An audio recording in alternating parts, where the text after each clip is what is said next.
اعوذ باللہ من الشیطان الرجیم بسم اللہ الرحمن الرحیم رب اشرح لی صدری ویسر لی امری واحلل عقدۃ من لسانی یفقہوا قولی۔ بکر موتی دوسرا حصہ۔ امت کے بدترین لوگ۔ شوقین مزاج اور فیشن کے دلدادہ لوگ اللہ کی نظر میں پسندیدہ نہیں ہیں۔ نبی کریم صلی اللہ علیہ وسلم نے ایسے لوگوں کو امت کے بدترین لوگوں میں شمار کیا ہے۔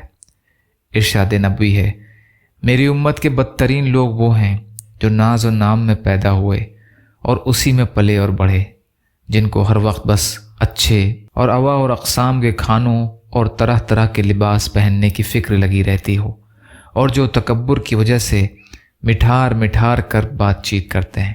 سیدنا عمر بن خطاب رضی اللہ عنہ کا ارشاد ہے کہ تم زیب و زینت کے لیے بار بار غسل خانوں کے چکر لگانے اور بالوں کی بار بار صفائی سے بچتے رہو، اور عمدہ قالینوں کے استعمال سے بھی بچو، اس لیے کہ اللہ کے خاص بندے عیش و عشرت کے دلدادہ نہیں ہوتے۔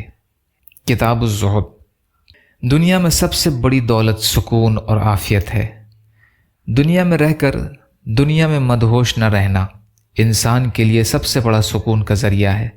ایسا شخص ظاہری طور پر کتنا ہی خستہ حال کیوں نہ ہو، مگر اسے اندرونی طور پر وہ قلبی اطمینان نصیب ہوتا ہے جو بڑے بڑے سرمایہ داروں کو بھی حاصل نہیں ہوتا۔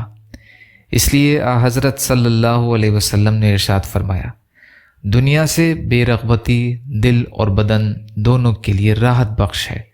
دنیا میں سب سے بڑی دولت سکون اور عافیت ہے، اور اگر سکون نہ ہو تو سب دولتیں بیکار ہیں۔ اور یہ سکون تبھی مل سکتا ہے جب ہم دنیا سے صرف بقدر ضرورت اور برائے ضرورت تعلق رکھیں، اور اللہ تعالیٰ کی نعمتوں پر شکر گزار رہ کر اس کی رضا پر راضی رہیں۔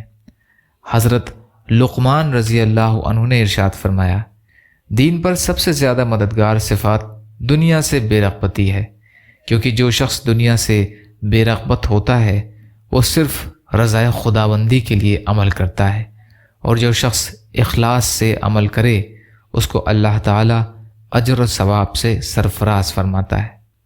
کتاب الزہد۔ یا اللہ ہم سب کو کہنے سننے سے زیادہ عمل کی توفیق عطا فرما۔ یا اللہ مظلوم فلسطینیوں کی، کشمیریوں کی، روہنگیا مسلمانوں کی اور مسلمان جہاں بھی پریشان حال ہیں، ظالموں کے ظلم کا شکار ہیں، آپ ان کی بھرپور مدد فرمائیے۔ ہم سب کو اپنی استطاعت کے بقدر اپنا حق ادا کرنے والا بنائیے۔ یا اللہ آپ قادر مطلق ہیں، آپ کے لیے ہر چیز آسان ہے، ہمارے لیے بھی آسانیاں پیدا فرمائیے۔ یا اللہ صبر کرنے والا، شکر کرنے والا اور اچھی طرح عبادت کرنے والا بنائیے۔ یا اللہ آپ نے ہمارا ظاہر بھی اچھا بنایا ہے، ہمارے باطن کو بھی اچھا بنا دیجیے۔ یا اللہ بغض، حسد، جلن، کینہ، تکبر، ریاکاری ہمارے دلوں سے نکال دیجیے۔ یا اللہ آپ جیسا بہتر سمجھیں ویسے ہماری حفاظت فرمائیں۔ یا اللہ جو مانگا وہ بھی عطا کر دیجیے، جو بھول گئے وہ بھی عطا فرما دیجیے۔ ربنا تقبل منا انک انت السمیع العلیم برحمتک یا ارحم الراحمین۔